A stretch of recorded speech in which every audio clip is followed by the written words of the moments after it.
আমাদের সামনে এখন টেবিল ওয়ার্কশিট ওপেন আছে। এখন আমরা দেখব যে কোনো রেঞ্জ অফ ডাটাকে বা কোনো এক্সেল শিটের মধ্যে টেবিল কিভাবে ক্রিয়েট করে। এর জন্য আমাদের কাছে একটা শর্টকাট আছে, Ctrl+T, T ফর টেবিল। এটা ছাড়া আমাদের হোম ট্যাবে একটা অপশন আছে, ফরম্যাট অ্যাজ টেবিল। একেও আমরা ইউজ করতে পারি। এটা ছাড়া ইনসার্টের মধ্যে আমাদের একটা অপশন আছে, টেবিল। এই তিনটে মিলিয়ে আমরা ডাটাকে টেবিলে কনভার্ট করতে পারি। কিন্তু যদি কোনো ডাটাকে টেবিলে কনভার্ট করার হয়, তার আগে আমাদের এটা চেক করে নিতে হবে যে আমাদের কোনো রো এমটি। যদি এটা চেক করতে হয় তাহলে আমি প্রথমে Ctrl+A প্রেস করব, তো সব ডাটা সিলেক্ট হয়ে যাবে। যেহেতু আমাদের কাছে ডাটা কম আছে, তাই আমরা ইজিলি চেক করতে পারি কোনো রো খালি আছে কি নেই। কিন্তু যদি আমাদের কাছে থাউজেন্ডস অফ রেকর্ড থাকে তো এর জন্য আমি Ctrl+, যেটা কিনা আমাদের কোয়েশ্চেন মার্কের জাস্ট লেফটে থাকে, সেটা ইউজ করি। এটা কি করে, যখনই আমি Ctrl+কে প্রেস করব, তো এটা আমার সিলেকশনকে আমাদের টেবিলের অল দ্য 4 কর্নার্সে মুভ করাবে, সো দ্যাট আমরা দেখতে পারি কোনো রো খালি আছে কিনা। এইভাবে আমি আবার Ctrl+. প্রেস করব আবার। সো এইভাবে আমরা অল দ্য 4 কর্নার্সে গিয়ে দেখতে পারবো যে কোথাও আমাদের কোনো খালি রো নেই। তো যখন আমাদের কোনো রো খালি নেই, তো আমরা এখানে টেবিল সিলেক্ট করতে পারি। যখনই আমি টেবিল সিলেক্ট করব, এক্সেল আমাকে একটা গেস দেবে যে আমাদের কোথা থেকে কোথা পর্যন্ত ডাটা টেবিলে ফরম্যাটে কনভার্ট হবে। তো যখনই আমি একে ওকে করব, তো আমরা দেখতে পাচ্ছি যে আমাদের ডাটা একটা টেবিল ফরম্যাটে কনভার্ট হয়ে গেছে। আর যখনই টেবিলে ফরম্যাটে কনভার্ট হয়ে যায়, তখন যদি আমরা কোনো টেবিলের একটা সেলকে সিলেক্ট করি, তাহলে দেখতে পাবো যে আমাদের রিবন সেকশনে ডিজাইন নামে টেবিল টুলস একটা অ্যাড হয়ে যায়। এর মধ্যে আমাদের কাছে অপশন অ্যাভেলেবেল আছে যে কীরকম ডিজাইন আমি টেবিলে দিতে চাই। আর এখানে আমাদের কাছে কিছু আরও অপশন আছে, যেরকম আমরা যে এখন দেখছি সেটা হলো ব্যান্ডেড রোজ, মানে রো যেটা আছে সেটা কালারের ব্যান্ডের ফরম্যাটে আসছে। যেটা আমি এই ব্যান্ড রোটা সরিয়ে ব্যান্ডেড কলামসটা অ্যাপ্লাই করি, তাহলে আমাদের কলামস লাইট আর ডার্ক কালারের হয়ে গেল। যদি দুটোই অ্যাপ্লাই করি তাহলে একটা অদ্ভুত ফরম্যাট এখানে তৈরি হয়ে যায়, যেটা আমি প্রেফার করব না। তো I like to use banded রোজ। তো এর মধ্যে আরও একটা ফিচার আছে, ফার্স্ট কলাম। যখনই আমি ফার্স্ট কলামকে সিলেক্ট করব, তাহলে আমরা দেখব যে আমার এমপ্লয়ি নেমস আছে সেটা আপনা আপনি হাইলাইট হয়ে যাবে।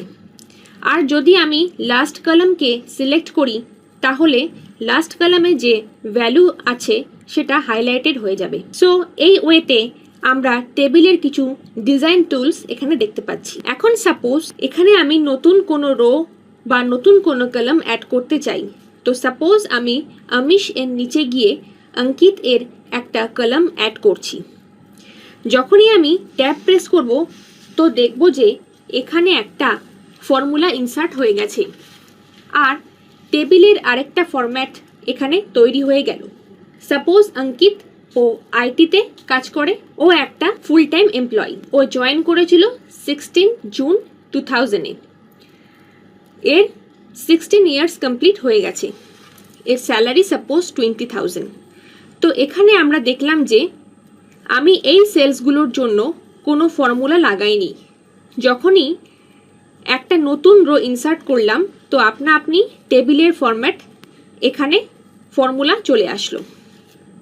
আমরা কোনো নিউ কলাম এখানে অ্যাড করি, সাপোজ রিপোর্টিং নামে একটা কলাম ইনসার্ট করলাম, আর যখনই এন্টার প্রেস করলাম, তো আমরা দেখতে পাচ্ছি যে ওই কলামটা আপনা আপনি ওই টেবিলের ফরম্যাটে অ্যাড হয়ে গেল। এখন আমি একে আবার Ctrl+Z করে দিলাম। টেবিলের মধ্যে আমাদের কাছে আরও একটা ফিচার আছে। ডিজাইনে গিয়ে যখনই আমি টোটাল রো সিলেক্ট করব, তো আমরা দেখব যে টেবিলের লাস্টে আমাদের একটা রো ইনসার্ট হয়ে গেল, যেটা হলো টোটাল রো, যেটা আমার লাস্ট কলামে টোটাল ক্যালকুলেট করে দেয়। সাপোজ আমি স্যালারি আর নিউ স্যালারিরও টোটাল ক্যালকুলেট করতে চাই, তাহলে একে সিম্পলভাবে যেরকম আমরা কপি করি সেরকমভাবে যদি ড্র্যাগ করে নিয়ে যাই তাহলে আমি এই দুটোরও টোটাল পেয়ে যাব। এখন সাপোজ এখানে আমাকে আবার কোনো কলাম অ্যাড করতে হবে, তো আমি টোটাল রোটা সরিয়ে দিলাম আর আমি এখানে রাজীব নামের একটা এমপ্লয়িকে অ্যাড করলাম। আমরা দেখছি যে এখানে ডার্ক এসে গেল। এটা বেশি ক্লিয়ারলি ভিজিবল বিকজ এটা একটা ডার্ক রো। আমি একে 15th May 2002-তে জয়েন করালাম, ইয়ার্স 14। এর স্যালারি রাখলাম সাপোজ 10,000 আর আমরা দেখছি যে এখানে আবার ফর্মুলা অ্যাড হয়ে গেল। এখন যদি আমি আবার টেবিল টুলসে গিয়ে টোটাল রো অ্যাড করি তাহলে আমরা দেখব যে লাস্টে যে ড্র্যাগ করেছিলাম সেটাও এখানে এসে গেল আর নতুন কলামটাও টোটাল ক্যালকুলেট হয়ে এখানে চলে এলো। এই ধরনের টেবিল আমরা সেখানেই বানাই যেখানে আমাদের কাছে কোনো ডাইনামিক চার্ট আছে আর আমি এটা চাই যে যদি কোনো রো এখানে ইনসার্ট করি তাহলে যাতে ওই চার্টে সেই অনুযায়ী চেঞ্জেস চলে আসে। টেবিলের মধ্যে আমাদের আরও একটা খুব ভালো ফাংশনালিটি আছে যাকে আমরা বলি স্লাইজার। স্লাইজার বেসিক্যালি আমরা আমাদের পুরো ডাটাটা ফিল্টার করতে ইউজ করে থাকি। তো সাপোজ আমি এই টেবিলে এখন স্লাইজার অ্যাড করব। স্লাইজার অ্যাড করার জন্য আমি টেবিলের কোনো একটা সেলকে সিলেক্ট করব, এরপর দেখব ইনসার্ট স্লাইজার। যখন এতে ক্লিক করব একটা চেকবক্সের লিস্ট এখানে ওপেন হবে। সাপোজ আমি আমার ডিপার্টমেন্ট আর স্ট্যাটাস এর হিসেবে আমার টেবিলটা স্লাইস করতে চাই। যখনই একে ওকে করব তো আমাদের কাছে ডিপার্টমেন্ট আর স্ট্যাটাস এই দুটোর স্লাইজার এসে গেল। এখন যখনই আমরা দেখব যে আমাদের এই ডিপার্টমেন্টসগুলো এই ডিপার্টমেন্টস টেবিলের ডিপার্টমেন্ট কলামে আছে, তো একে আমি একটু রিসাইজ করে দিই সো দ্যাট একে ইজিলি দেখতে পারি। সো বেসিক্যালি স্লাইজার কি করে, সাপোজ আমি এখন চাই যে যারা আইটি ডিপার্টমেন্টে কাজ করে তাদেরই শুধু ডিটেলস এখানে দেখা যাবে। সো যখনই আমি আইটি সিলেক্ট করব তো দেখতে পাবো যে শুধু সেসব রোগুলোই এখানে শো করছে যারা আইটিতে আছে, মানে 7, 10, 11 আর 13। আমরা দেখতে পাচ্ছি যে লেফট সাইডে আমাদের যা রো নাম্বারস আছে সেগুলো হাইলাইট হচ্ছে। এরকমভাবেই যদি আমরা চাই যে আইটির মধ্যে ফুল টাইম যারা আছে, তো ফুল টাইম 2 জন আছে, তাদের স্যালারি এতটা আর কম্পেনসেশন এতটা। সো এখানে স্লাইজারের ইউজ করে আমরা যে কোনো ডাটাকে ইজিলি ফিল্টার করতে পারি। যদি আমি স্লাইজার সরাতে চাই তো এই আইকনটা ক্লিক করব, তাহলে আমার ওই অরিজিনাল টেবিলটা আবার এসে যাবে। এরকমই যদি আমি শুধু অন কন্ট্রাক্ট এমপ্লয়ীদের রাখতে চাই তাহলে আমি অন কন্ট্রাক্টে ক্লিক করে দেখতে পারি।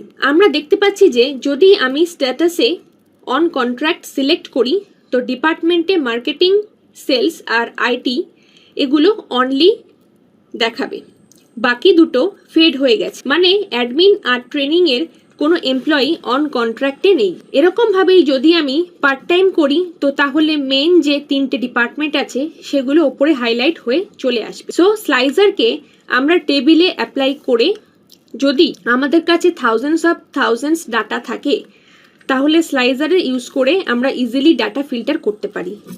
স্লাইজারের ফরম্যাটিংও এখানে অ্যাভেলেবেল আছে। যদি আমি স্লাইজারকে চেঞ্জ করতে চাই তাহলে এখানে স্লাইজারকে সিলেক্ট করে যা আমার রিকোয়ারমেন্ট আছে সেরকম ফরম্যাট এখানে অ্যাপ্লাই করতে পারি। So this is all about Excel tables.